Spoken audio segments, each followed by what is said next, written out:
Well, I guess more or less what I have to say this evening is a kind of a continuation of the themes of Jonathan's remarks. Before we plunge in, as we will in the next few days, into the operational and chemical and botanical details of ayahuasca analogs and that sort of thing, what we're doing here is sort of laying out the general territory, both the history and the psychology of what these things have been about. My interest lies in that domain in two specific areas. First of all, the impact of hallucinogens on culture and the way in which they've shaped culture. This is something that is not generally thought about in Western historical thinking, because Western civilization has evolved over the past couple of thousand years at least, almost in the complete absence of strong hallucinogenic plant experiences. Every culture seems to identify certain intoxicants in its environment, which it then takes to itself and then demonizes all other intoxicants.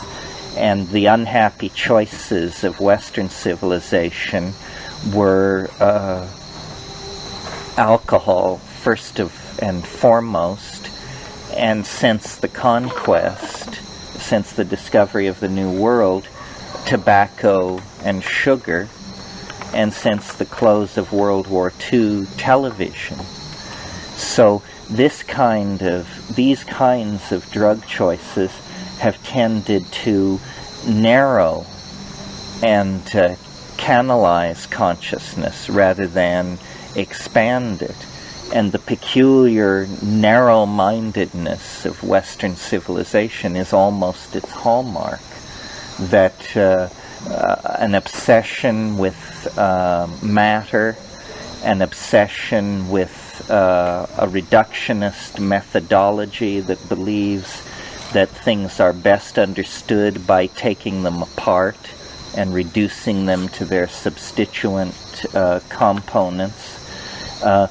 These habits of mind that have arisen out of habits of chemical relationship have given Western culture its peculiarly lethal tinge. And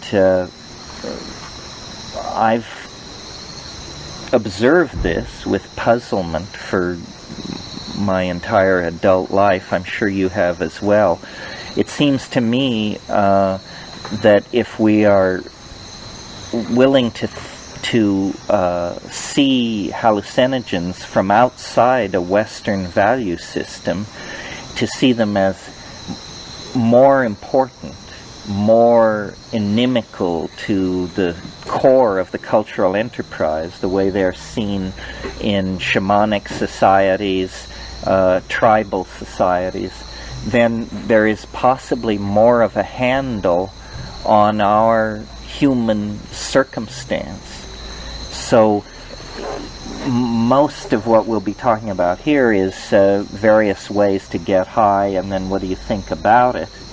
But a more basic question, or something which should always be kept in mind, is first and foremost the peculiarity of the human situation generally.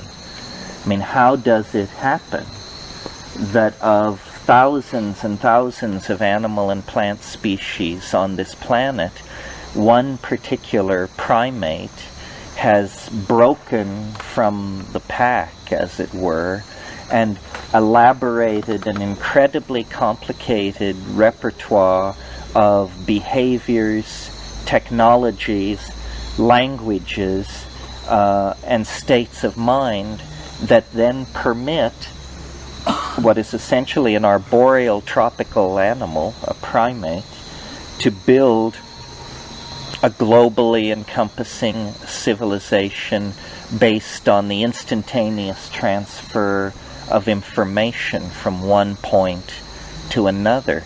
This is an extraordinary phenomenon, perhaps accomplishment, when placed in contrast to the rest of organic nature.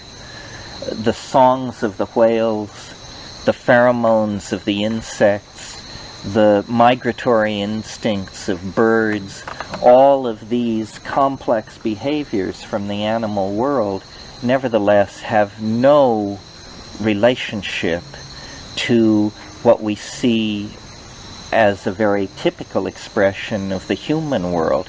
There seems to be in our species an ontological break with the rest of organic nature, to the point where in earlier and more philosophically naive times, it was simply assumed then that we were not products of the environment in quite the same way, that in fact we were the special project of God Almighty, somehow different from the rest of nature.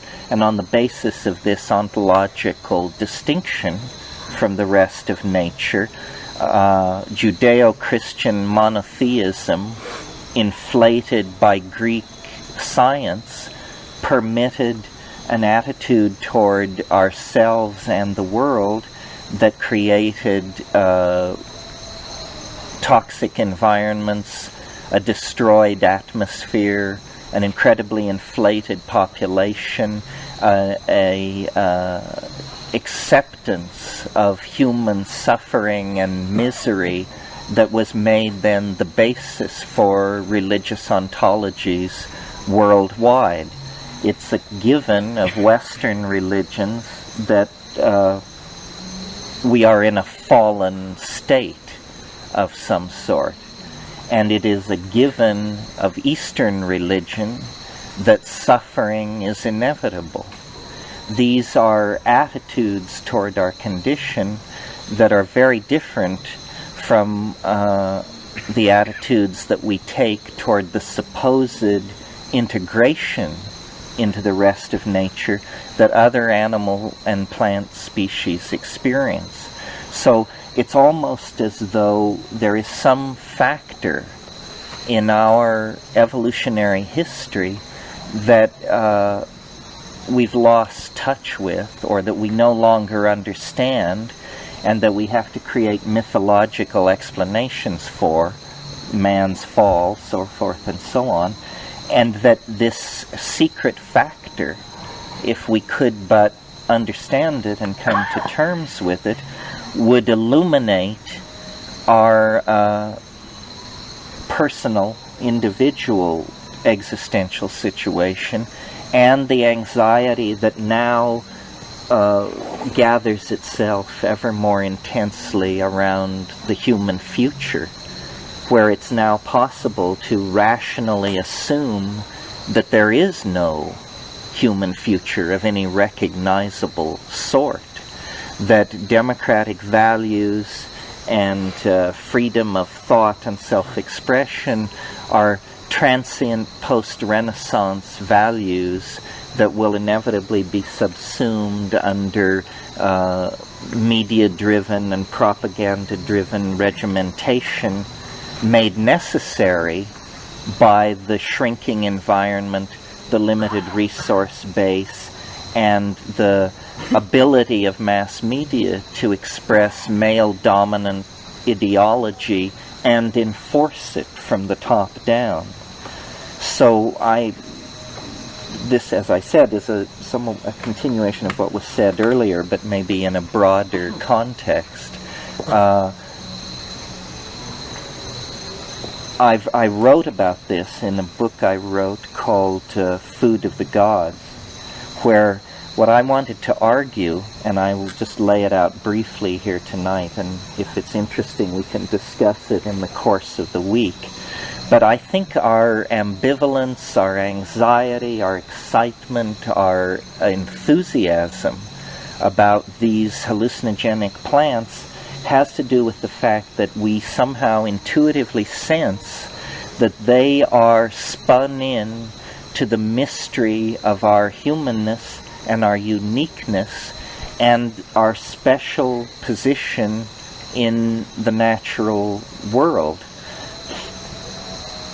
All animal species tend to evolve into a given niche and then to genetically stabilize themselves there and to remain at equilibrium unless the evolutionary niche is disrupted by external forces, which can be climatological or, largely climatological. And I think this is what happened to us as well. What we represent is some kind of higher animal that has undergone an extraordinary transformation as a result of a kind of disequilibrium in our lifestyle. We are primates, and there are other higher primates on this planet. But when we compare ourselves to them, we see that they are all clustered together over here, and we seem to have ended up in a completely different category. And I think the reason for this can actually be traced to these hallucinogenic plants and our unique relationship to them.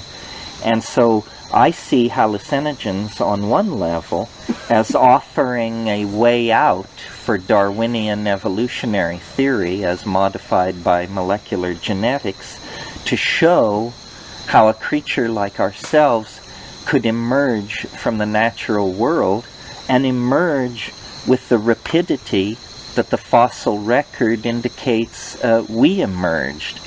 The great embarrassment of evolutionary theory is the human brain and human beings. If this planet were simply coral reefs, prairie dogs, ungulate herds, anthills, Darwinian evolutionary mechanics as modified by molecular genetics is completely adequate to explain all of that.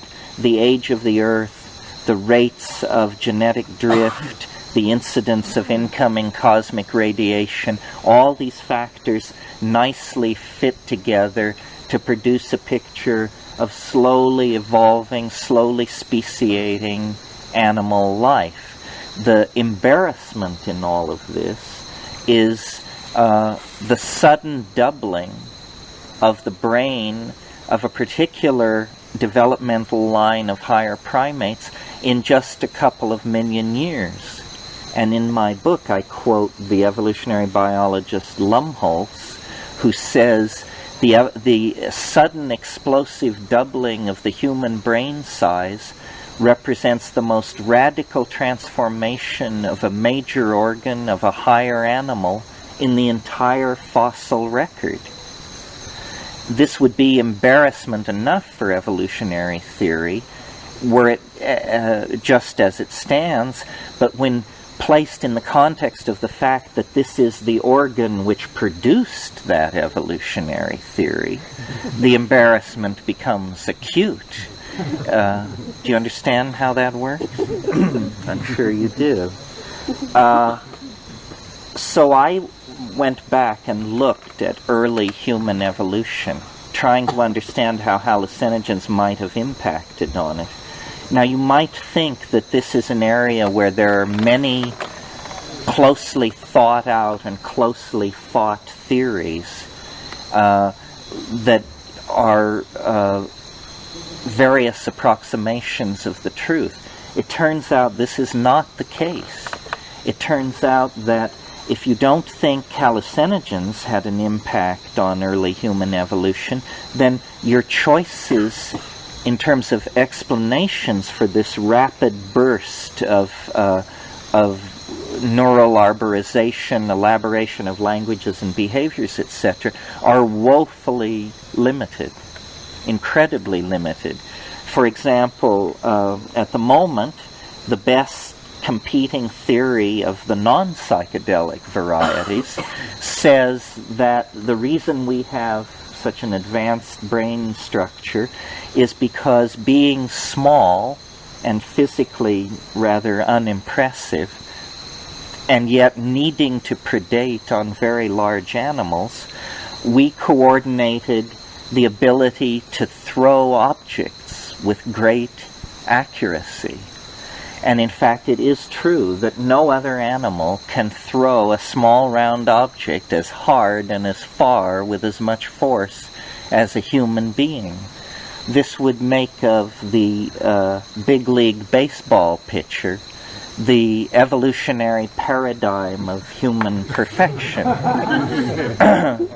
But if you've ever watched these guys chew and spit on the mound, you wonder then why Milton, why Newton, why all the rest of it. It seems like an incredible embarrassment of riches simply to hit a woolly mammoth between the eyes with a small round object. And in fact, I think it's almost a facetious suggestion. The truth is, nobody has a clue. This is the great mystery of evolutionary biology. But it's not so mysterious if we are willing to drop the ordinary Western biases against hallucinogenic plants and try to see how they might have impacted early human evolution. And I'll give you a scenario that I think basically fits the facts of the matter. First of all, without even concentrating on hallucinogens, it's important to notice that all animals tend to specialize their diets. This is especially true of insects, but it's true of most animals, that they have a very selected diet and that they will stick with that. And that often, in the case of insects especially, if the food plant is not present, no adjustment is possible. The behavioral creode is so deep that in the absence of the correct food plant, the only thing that can happen is that the animal dies. Looking at this, evolutionary biologists have assumed that this is a strategy to hold down exposure to mutagenic influence in the environment. You may, if you haven't studied evolution in any detail, have the impression that mutation is largely caused by radiation. In other words, incidental cosmic rays striking genetic material in a random fashion, producing mutations, most of which are lethal, some of which confer adaptive success. This is only partially true. A truer way of describing what's going on is to say that stress causes mutation, and that incidental cosmic radiation is only one kind of stress. There are other kinds of stress, specifically chemical stress. And I believe that what happened to our species is that we were a primate in a climaxed environmental niche in the rainforest canopies of Africa somewhere between 5 and 7 million years ago. This adaptation reached its maxima, and then it began to be interfered with and disrupted by nothing more profound than climatological fluctuations of the planet, which have been part of the life of the planet since its condensation. In this case, a tendency toward increased dryness, that though it began several million years ago, persists right up to the present moment. This is the cause, complicated by human factors, of the spreading of the Sahara Desert, and many of the sub-Saharan famines are in fact simply that the desert continues to spill over its margins and to spread itself. The Earth, even 50,000 years ago, was a much greener wetter place from Morocco across to Manchuria, the very area of the planet which becomes the theater for human emergence. Well, higher animals are not as canalized in their behavior as insects, for example, so that when an animal like a primate comes under dietary pressure, rather than just lying down and dying,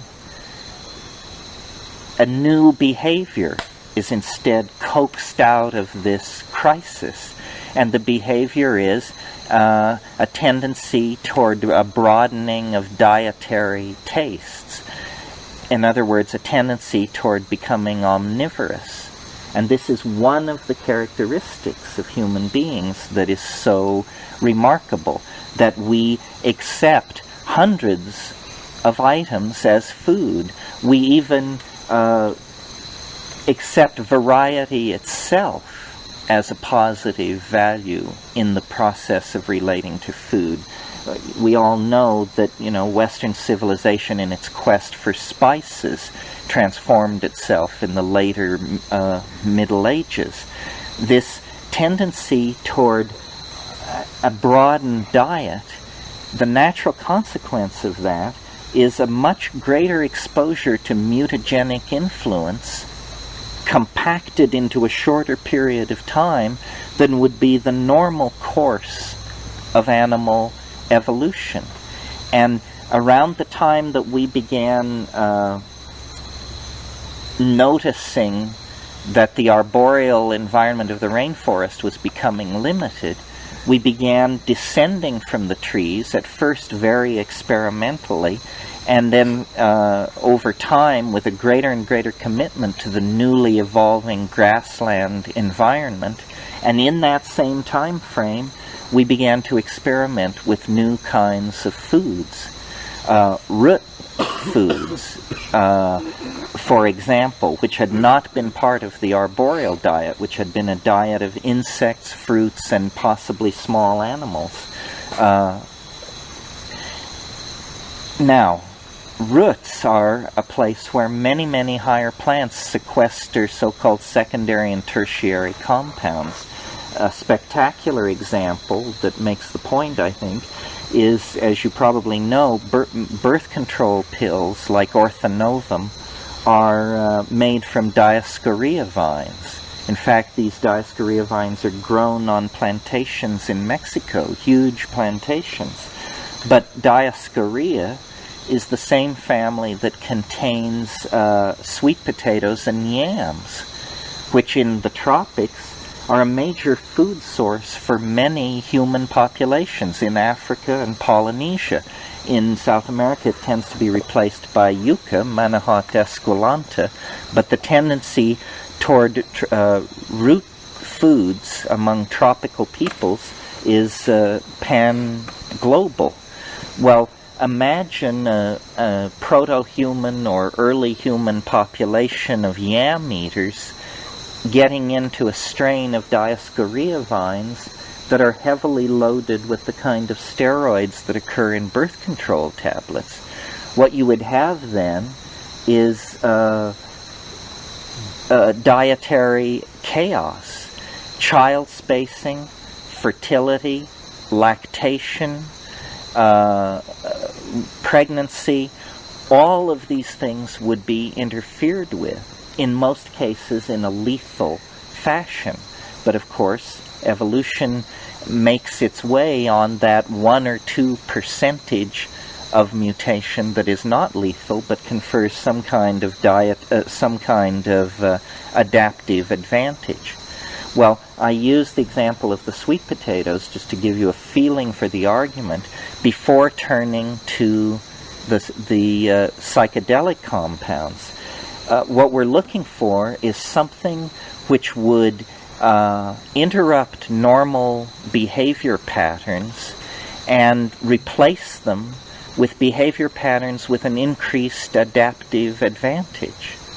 And I think that if you fairly look at the candidates, psilocybin emerges as a very strong candidate for the chemical trigger for the kinds of behaviors and social adaptations that characterize the transition from a higher animal to early human beings. And I'll lay it out for you here. First of all, and fortunately, the first effect that you encounter with psilocybin is an increase in visual acuity at low doses.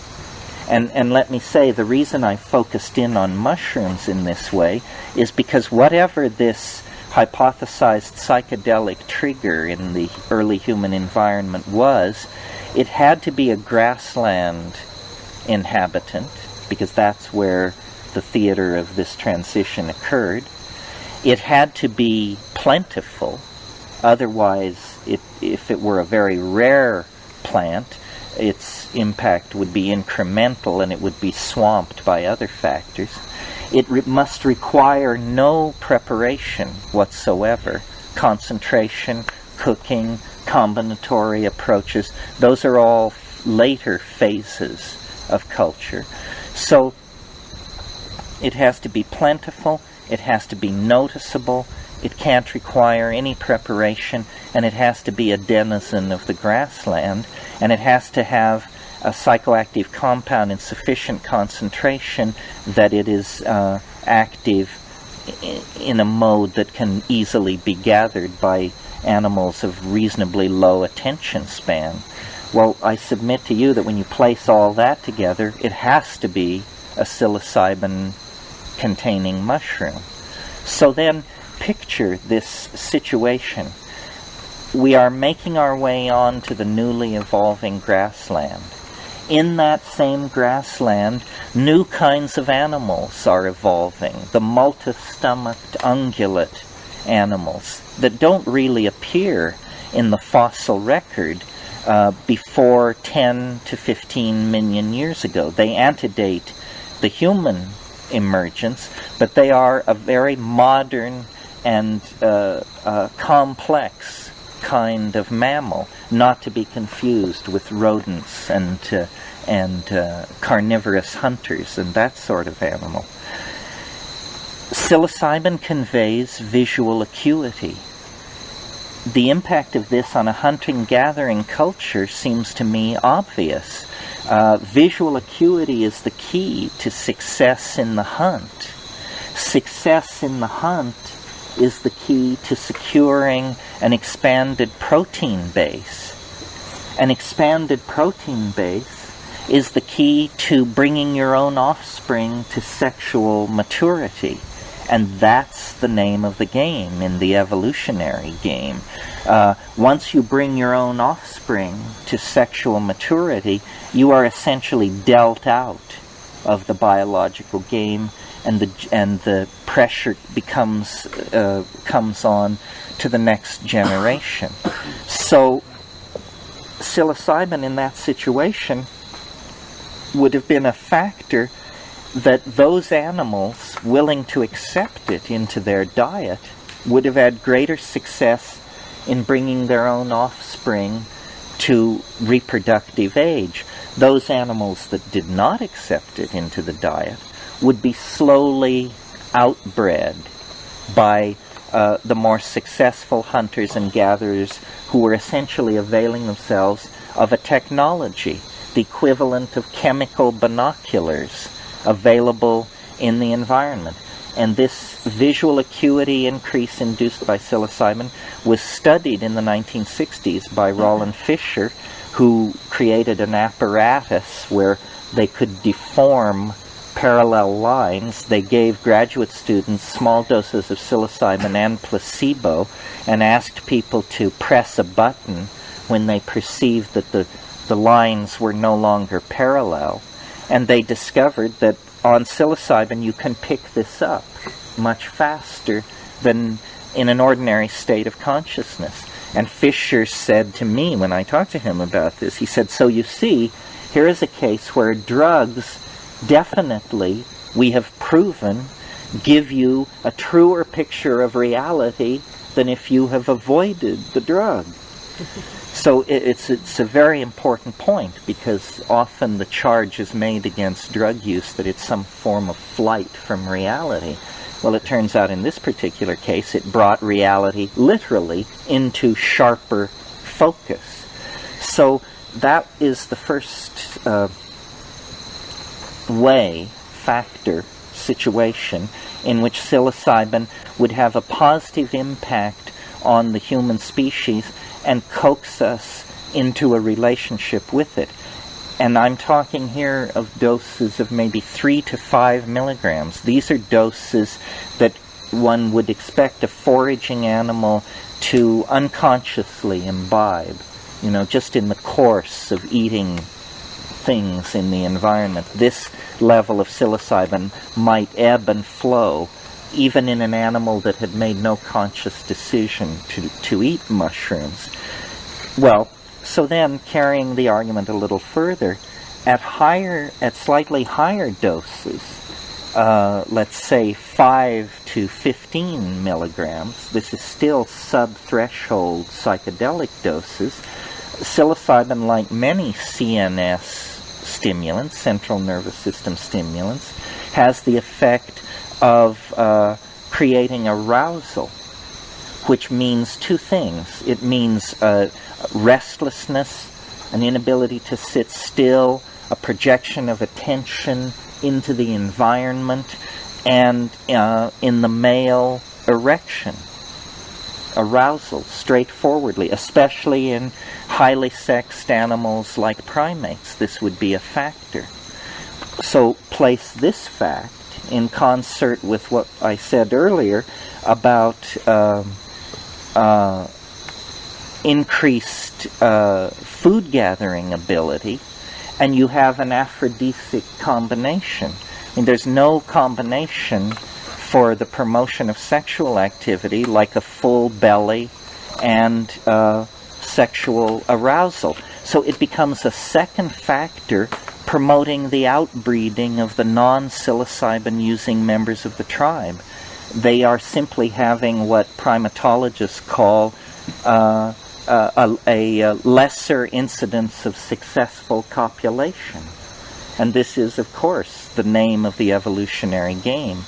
The more copulations, the more inseminations, the more pregnancies, the more individuals that are born who may grow to maturity. So it was a second factor tending to outbreed the non-psilocybin using members of the population. Now, at higher doses, above 15 milligrams, hunting becomes unthinkable, and even sexual activity becomes a fairly remote possibility, because you're just basically nailed to the ground around the campfire, or if you haven't discovered fire yet, you're just simply nailed to the ground, and you are then swept away in this boundary-dissolving experience, which we call the psychedelic experience, and which we, with our space shuttles and long-base interferometry and DNA sequencing and so forth and so on, are still in awe of. We don't have a clue as to, what the real epistemic implications of the psychedelic experience are at high doses, and I'm sure they didn't either. And the natural response to this overwhelming transformation of the perceptual pleroma is awe, wonder, amazement. And the institutionalization of awe and amazement is the basis for religion, ritual, and a sense of the indwelling of the holy. Also, and again, psilocybin is unique in this sense, or in my experience. I mean, I suppose it happens on other things, but psilocybin is fairly reliable. It induces glossolalia. It induces spontaneous language-like activity, bursts of vocalization. And I would submit that probably glossolalia is far older than what we call language, that the notion of attaching meaning to small mouth noises is a fairly late adumbration of the small mouth noise activity that human beings love to engage in. And it is language, I think, beyond a shadow of a doubt, that is the behavior, and notice that it is a behavior. A person sitting next to you on the bus who is mute does not betray this handicap until you try to engage them in conversation. Language is a behavior, but it's the behavior which carries us way, way out of the realm of other animal activities. I mean, the songs of whales and the chirping of dolphins and the pheromones of termites aside, it is nothing like the linguistic activities of human beings, which we have adumbrated to the point where we even create symbolic notational systems, writing, hieroglyphs, rebus writing, such as we'll see up at the ruin. It's our relationship to language and our ability essentially to unite ourselves with each other telepathically through the downloading of internal states into small mouth noises with a shared symbolic interpretation that we then reconstruct when we hear each other's small mouth noises, that has allowed us to create a global civilization. And some commentators think that language may be no more than 35,000 to 40,000 years old. That makes it only 4 times older than the wheel. That means that, it's as artificial as any other technology. There is another school of thought that holds that language goes back much further, but no one claims that it goes back further than 1 million years, in which case, it is a product of the last geological instant. So,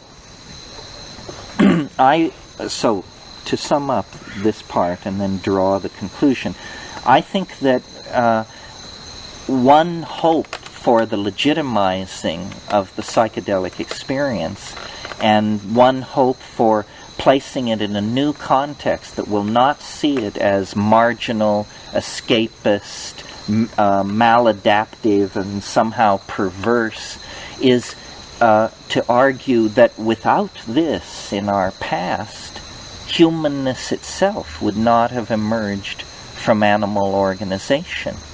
And here's the deal then, in the way in which it has implication for our modern dilemma.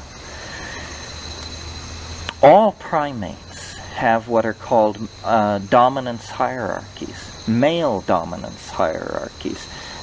Even back to squirrel monkeys and the old world primates, this is happening. And it's an unfortunate aspect of human culture as we sit here this evening.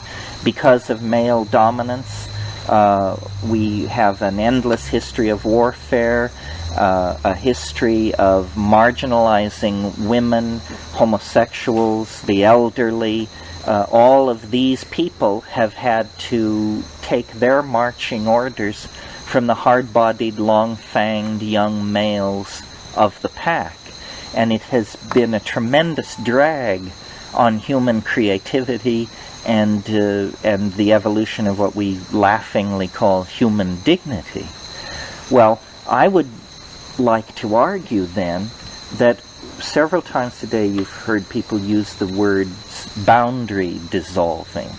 I would like to argue that aside from all the other things which I've mentioned this evening that psilocybin has done to us, in that early situation, it acted to dissolve boundaries. Specifically, the boundary that it is most corrosive of is the boundary that defines the ego from the rest of the personality structure. The ego is a kind of calcareous growth. It's like a tumor. It grows in the personality in the absence of the psychedelic experience. And in this period, when we were evolving into the grassland, domesticating cattle, taking psilocybin, we evolved an egalitarian, orgiastic, nomadic, non-material culture that was related to the domestication of cattle, the worship of a great horned goddess, and the dissolution of personal boundaries through hallucinogenic ecstasy. And in that window of opportunity, which probably opened about 100,000 to maybe 200,000 years ago, and which closed as recently as 15 to 20,000 years ago, in that window of opportunity, we evolved altruism, community values, courage, love, a sense of respect for each other. In short, everything that we define as human and worth preserving, the higher spiritual values that distinguish us from the rest of the great apes and the rest of animal nature, all evolved under the aegis of this psilocybin-mediated symbiosis between the fungi, the human beings, and the cattle. And a kind of paradise existed, a paradise of individual completion, of sexual and social egalitarianism, a world possessing theater, poetry, dance, humor, astronomy, mathematics, higher values. But unfortunately, this was not to last forever. And ironically, the forces which destroyed it were the very forces that created it. Remember, I said that what forced us out of the trees and onto the grasslands was the drying of the African continent, where it had created grasslands cut by bubbling streams with wooded uplands, the Eden of the psilocybin partnership paradise that Rian Eisler and Maria Gimbutas have talked about. That same process of drying eventually turned the grasslands to desert, and the mushrooms, far from being easily available and plentiful year-round, began to become seasonal and geographically restricted to the rain shadows of mountains and this sort of thing. It's at this point, then, in the absence of the mushroom, that these genetically programmed male-dominant behaviors re-emerged. They had never been taken out of the animal. They had simply been medicated into being submerged in the social organization. But they were not genetically stripped out of the species, and as soon as this symbiotic relationship between human beings, cattle, and mushrooms were disrupted, these male dominance patterns re-emerged. And we're talking, 10 to 15,000 years ago. The invention of agriculture, specifically. If you look at the stratigraphy of the Nile Valley, before 10,000 BC, there was no human habitation in the Nile Valley. It was probably a malarial lowland, a wet river valley, a fairly unhealthy place. And people lived in the western grasslands. When those grasslands turned to desert, under nutritional pressure, people took their vast repertoire of information that they had created over millennia as hunter-gatherers and collapsed it into an intensive involvement with 5 or 6 plant species. Wheat, rye, cereals, that then become the basis for early agriculture. And again, you can see how consciousness in a way is its own worst enemy. There came a point in the yearly nomadic rounds of early human beings when they noticed, and it was probably women who made this connection, they noticed that in the middens, in the trash of previous year's camps, food plants were to be found. The uncooked grains of year-old meals turn into small crops of cereal grains. As soon as it was understood that you could insert cereal into the earth and reap a crop, and this was probably understood at approximately the same time that it was noticed that the sexual act was a necessary concomitant to pregnancy, that realization made it possible then for men to trace lines of male paternity. The interesting thing you see about an orgiastic social structure is that children then are not born to a specific father. Women know whose children are theirs because they see the children come out of their bodies, but men do not have the notion of male paternity in an orgiastic society. Once you, and notice the concern deepening through Western history to control female sexual activity, especially where dynastic concerns are strong. This is because male paternity is a very strong indicator, or concerns for male paternity are a very strong indicator of the reemergence of this style of dominance hierarchy that had been previously suppressed. Well, in a world of without refrigeration, your strategies are very limited for doing this. You can only dry mushrooms and keep them dry if you have a technology of very tight form-fitting boxes and gourd lids. And this seems to come later than this period of culture that I'm talking about. So in the absence of that kind of technology, excuse me, the only way you could hope to preserve mushrooms is by preserving them in some kind of medium. And the obvious medium is honey. And to this day, in third world countries, mushrooms are often preserved in honey. The problem with this is that honey itself has the potential to transmute itself chemically into a psychoactive substance, into mead. Honey ferments, especially the watery honeys of Aboriginal people, which are not like the super thick honey that you get at the A&P. These watery honeys would tend to transmute themselves into primitive alcohol.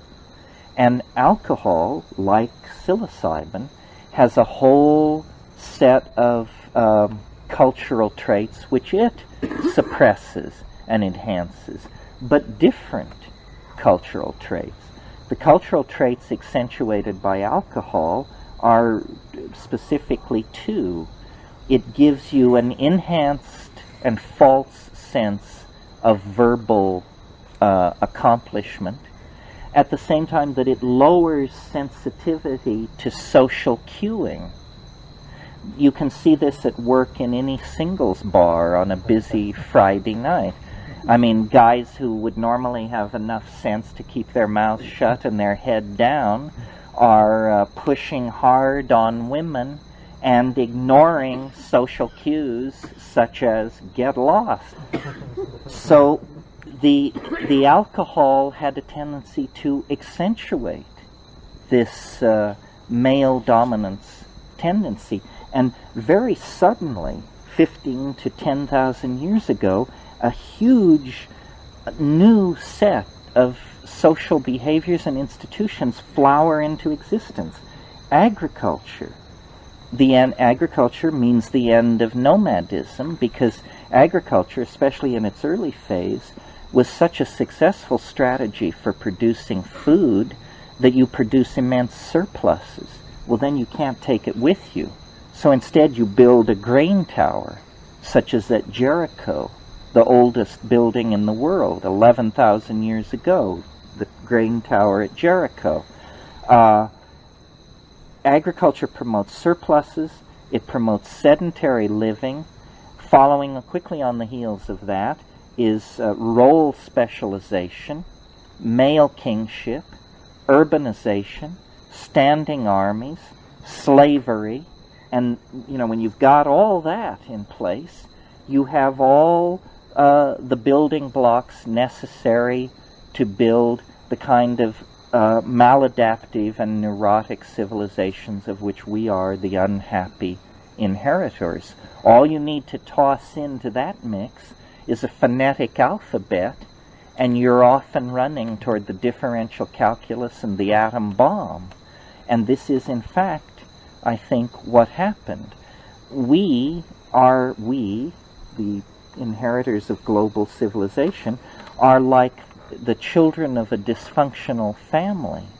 Something was taken from us in our infancy, 10 to 15,000 years ago. We are the victims of a kind of abuse. And one of the, we've talked of many unique behaviors of human beings here, also to be put in that category is our obsession with drugs and our ability to addict to all kinds of drugs and also to all kinds of behaviors. I mean, we not only addict to substances, we addict very strongly to behaviors. A guy opens the front door of his home in the morning, and if the paper isn't lying rolled at his feet, he stalks back into the house, now a menace to wife and child, simply because his expectation of a certain thrill has not been met. So, and I think this has to do with the fact that we are seeking something that we lost. And we try alcohol, we try morphine-based drugs, we try money, we try sadomasochism, we try piling up art collections, buying Mercedes, doing all these things, and nothing quite takes the edge away, because we can't find our way back to the original source of our satisfaction. And perhaps we find it briefly in orgasm, but orgasm is a fleeting and often dysfunctional phenomenon among modern people, I think, especially when compared with Aboriginal people. So I spend all this time on this not only because it's interesting to figure out how human beings emerged from primates, but also because I think a full teasing apart of how that happened will set up signposts for how we might find our way out of the nightmare of modernity. We now have an enormous cultural momentum built up behind these lethal social styles and behaviors, like male dominance, like environmental destruction, product fetishism, materialism, ego, and ego. All of this is tremendously exacerbated by modern civilization. And if we had 1,000 years to work this out, we might be able to save ourselves from Armageddon without recourse to the original sacraments and the original chemical symbiosis. But given that we probably have 40 or 50 years, I think we need to think about the role these things played in early human development. I'm not the first person to put this together. I mean, I've done it in high detail and with psilocybin, but 20 years ago, in a book called The Ghost in the Machine, Arthur Koestler observed that we human beings, he didn't single out the males, but we human beings are hardwired for murder. That's what we do best, is bash each other's brains out, and that was fine for the Middle Stone Age, but it's entirely inappropriate in a global society, and he suggested pharmacological intervention. I mean, he was thinking in terms of some kind of tranquilizer or something like that. I think we need to genuflect a little more deeply to the heights of human nature as well as to the depths. And I think it is very interesting that in 1953, the Watsons, exploring one of the last unexplored or, very little contacted areas of the New World, came upon what they called the mushroom religion or the mushroom sacrament, but what in fact operationally was the body of Eros, sleeping since, metaphorically, the fall of Atlantis, sleeping there in the Mexican highlands. They brought it back to modern civilization, and now groups like this, small groups of people, individuals taking psilocybin, anthropologists who in the last 100 years have brought the news of the use of plant hallucinogens in many Aboriginal cultures, all of this data, information, technology, and plants, fungi, arriving on the plate of Western civilization at the same time. And, as H.G. Wells said, history, and he meant Western history, is a race between education and catastrophe. It's going to be a photo finish, folks. And my interest in this field is because this is the only, and by this I mean the hallucinogenic plants, are the only factor I've ever seen that would turn an individual around in about 6.5 hours from being, a jerk to being someone who at least had the concept that it would be nice to be a decent human being. And it's a mass turning of that sort is probably the only thing which will save us from the cultural juggernaut that we have set in motion over the past couple of thousand years. So that's all I really have to say about that. It's just an argument for the importance of psychedelics that tries to transcend the personal, tries to lift it above the level of a human rights issue, and to say, the very basis of humanness lies in these things, and the very basis for human hope lies in their rediscovery and their reassimilation into the human experience. I don't expect us to start herding our cattle across the plains of Africa again. That's gone forever. But there must be ways that we can overcome our obsession with male dominance, monotheism, sexual exclusivity, product fetishism, so forth and so on. And I think the way through is to let the mushrooms speak through us of the agenda of the Gaian mind, because that's what it was. That's what the mushroom message was in prehistory. It was a message of Gaian accommodation that allowed poetry, theater, humor, mathematics, human hope, human fear and disappointment to coexist with the larger concerns of the rest of the living earth in a relationship of dynamic respect rather than a relationship of plunder and mass destruction, which has characterized the monotheistic, monogamistic, scientific, phonetic alphabet-driven, dysfunctional civilizations that arose once the connection with the mushroom was broken. So we can discuss all this over the course of the week. We will get deeply into the specifics, but I wanted to give you this context because this is really why I think this matters. Thank you very much.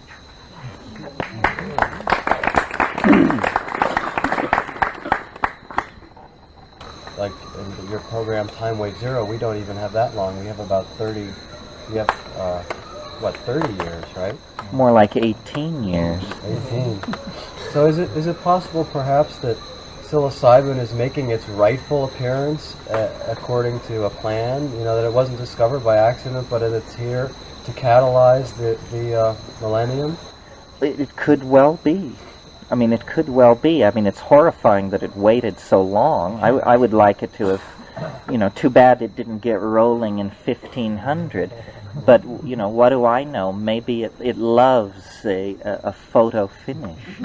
But yes, I mean, I made reference to this, that news of all of these hallucinogenic plants.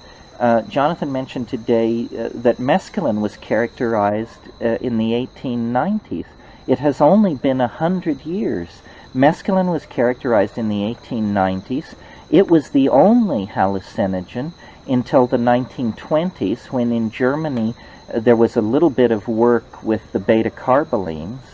Then that was all closed down by World War II. Hoffman discovered LSD the same weekend as the Warsaw Ghetto Uprising, but it had no impact on science or psychiatry until the early 50s.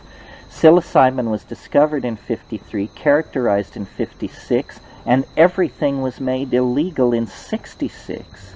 So the idea that Western science has somehow fully investigated these compounds and concluded that they're irrelevant or pernicious or something like that is just nonsense.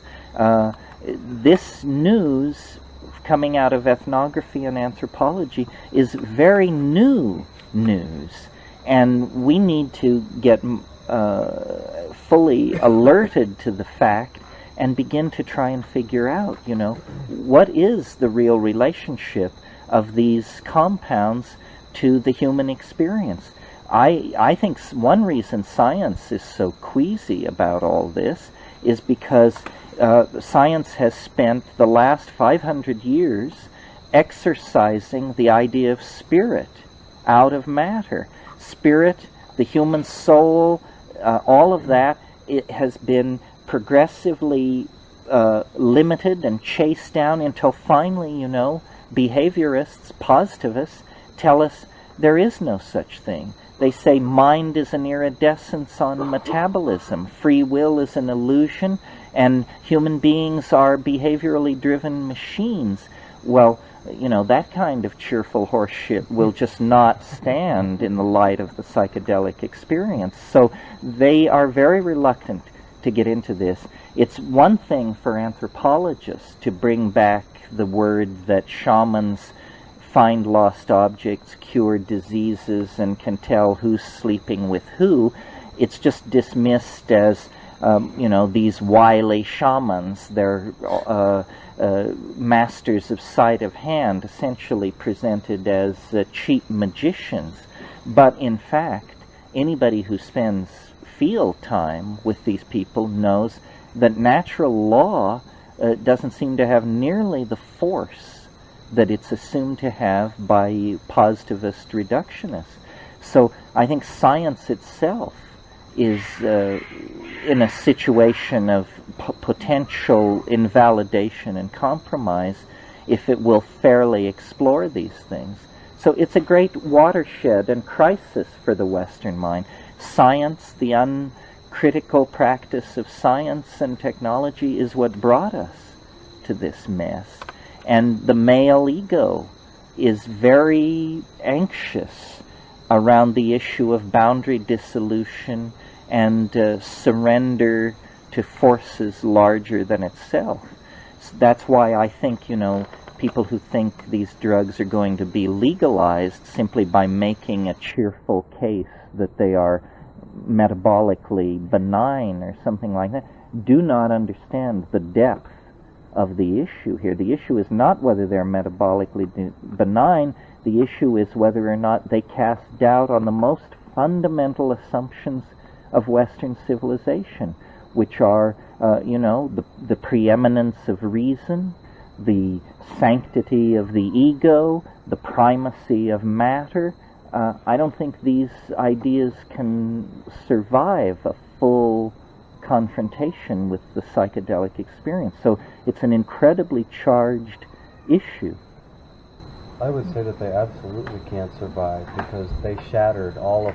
See, I was once a very concrete rationalist. I had no place in me for spiritualism because I was a college-educated Western citizen, and all of that stuff didn't exist in the light of reason and the scientific method. And one experience with LSD shattered all of that, made me reevaluate from the very beginning the existence of spirituality in my life.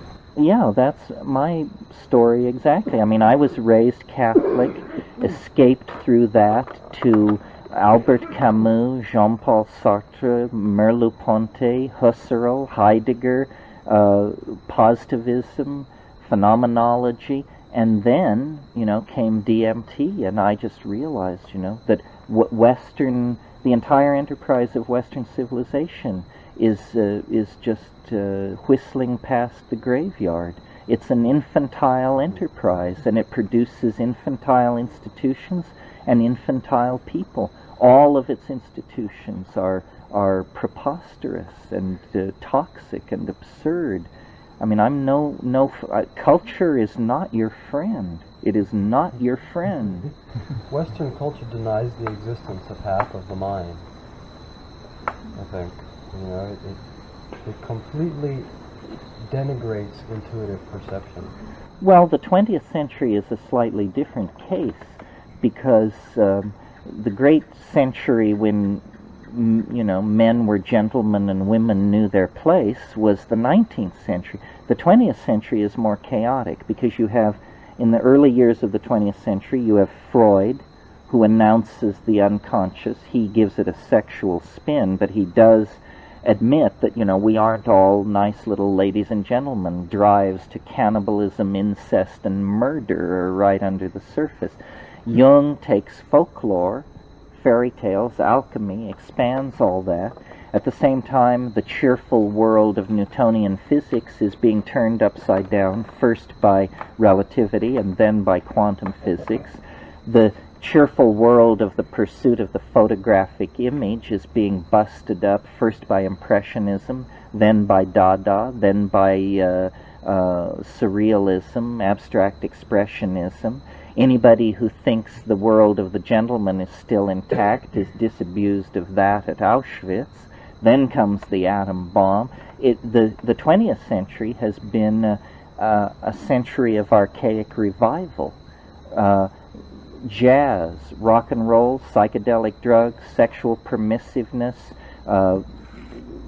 showing of skin in fashion, tattooing, body piercing, so forth and so on. All of these things, not to judge any one particularly, but all of them are impulses toward the archaic and against the world of the petty bourgeois materialist Christian monogamites.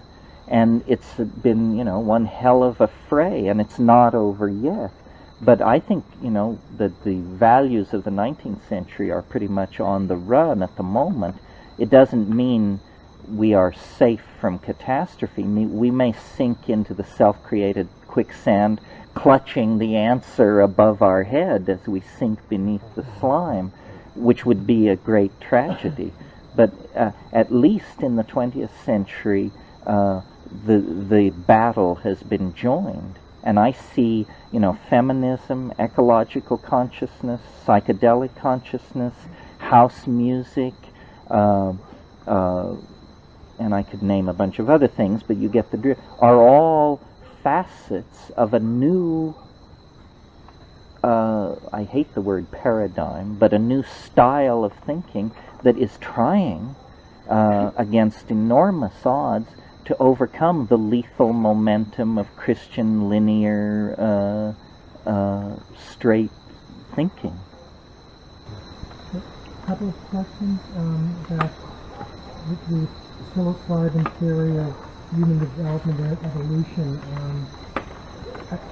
First one is, why would our species have benefited inordinately or more than any other species from taking psilocybin in terms of their eyesight and sexual arousal? It seems like it would benefit any species that takes it. And the Well, let me answer that Okay. because of pot, I can never do two-part questions. Well, first of all, we represented one member of the group of the most advanced animals on the planet. We already had a complex pack signaling repertoire. We already had a prehensile thumb, and we were willing to experiment with our diet. Any animal with those characteristics probably would benefit from psilocybin. Raccoons fit that description, and many evolutionary biologists have said that if primates had not evolved an advanced thinking type, the raccoon line might well have. So I agree with your premise. I just think we were in a position of sufficient flexibility and previously achieved advancement that it worked for us. And the second part? Okay. Concretely, how is it that you see? How do you see the use of psilocybin being the proximate cause in any way of the quick doubling of the size of the brain, especially since it couldn't have been due to language, since That came that later. was much more recent than the doubling of the brain size. Well, the coordination of information causes the arborization of brain tissue. In other words, if you raise primates in a very spare and simple environment, they have much less arborization of the nervous system than if you give them lots and lots of stimulation. And I think the psilocybin provided a much more highly stimulated environment. That's the basic notion. Yeah? Well, I was wondering, in light of what the psilocybin is capable of doing, when we look at the cultures like where we are now, the Mayan, and they had access to the mushroom, yet they had a male hierarchy dominance and male-driven lineage, and I guess I'm trying to figure why didn't it save them, or why did they disappear in light of having access to that? Well, there are two possible answers. They're sort of antithetical. One is we don't know how much psilocybin they were taking. It's a purely conjecture. I mean, you can believe anything you want. Number two, if you believe they took a lot of psilocybin, then they appear to have just walked out on city building, hierarchical social structures. Nobody knows what caused the collapse of the Mayan culture. The most probable and non-fantastic supposition was simply a slave revolt. That this was a very steep social pyramid, and people got tired of hauling rocks around on their backs so that 3% of the population could dress up in all these fancy clothes and dance on top of these buildings.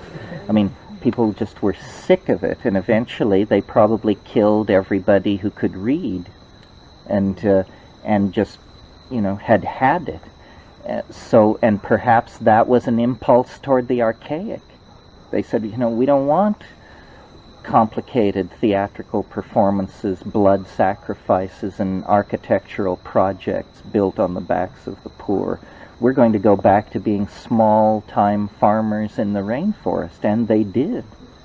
So, but this is all conjecture. I don't have a huge stake in believing that the Maya were a psilocybin-based civilization. The more we learn about the Maya as decipherment proceeds, the weirder they appear. I mean, the Mexican earth does something to these cultures, and the later wholesale blood sacrifice of the Toltecs and the Aztecs was definitely prefigured in the rites of public genital mutilation by the royalty and the cult of blood, and they were obsessed with taking and tormenting captives. I mean, it was not, I think, a society that we would be entirely comfortable with. What the New Age has done with it, the New Age will have to pay the price, because now comes decipherment. And all these people who had us believing these were, pure souled, stargazing astronomers had better head for cover, because the truth is far more complex. I've got a question. Go for it. I got a lot of mileage out of your presentation a year and a half ago in Santa Cruz. Uh-huh. This theory, and I've had a lot of Faustian fears about the great horned beast. And it sort of took me off the horns of the dilemma, is how I put it at the time. But your point about the apocalypse, and as you put it tonight, the battle being joy, that I sort of didn't pay as much attention to. And now that you're bringing it up again, if there's a battle being joined, and if we're in it, what's the battle plan? Well, I think the battle plan is to simply say what's true.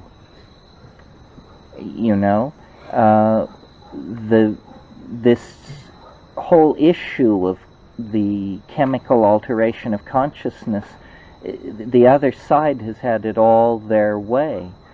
I think people need to come out of the closet, and I think people need to be straight with their children and their colleagues, and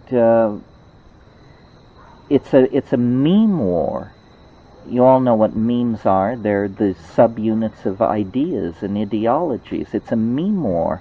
And if the meme that drugs are perverse, distorted, and lead to a life of ruin is allowed to triumph, then this whole option will go by the wayside. If, on the other hand, drugs put you in touch with your authentic humanness, are a doorway into the Gaian mind, and strip away the false structures of the ego, then that's a different meme. And so it comes down to education and debate and authentication of these various points of view through your own experience. I mean, you should take psilocybin in large amounts and decide whether you think A is the right point of view or B is the right point of view, or come up with your own point of view. I've said many times, and I'll say it now, and then the last thing I'll say and go to bed. It's somewhat like sexuality. Sexuality is scripted into your existence. Very few of us can go from birth to the grave without having some kind of encounter with sexuality that we have to sort out. The psychedelic experience is also scripted into your physiology and your psychology, but unlike sex, there isn't this enormous hormonal piston pushing you inevitably toward it. Rather, you have to choose it. You have to find out about it and explore it. But it is your physiological birthright. As much as your right to have an orgasm, you have a right to have a psychedelic hierophany. And when I think of the millions of people in all times and places who've gone to the grave without ever having the inkling of the psychedelic experience, those people were infantile. They were victims of neoteny.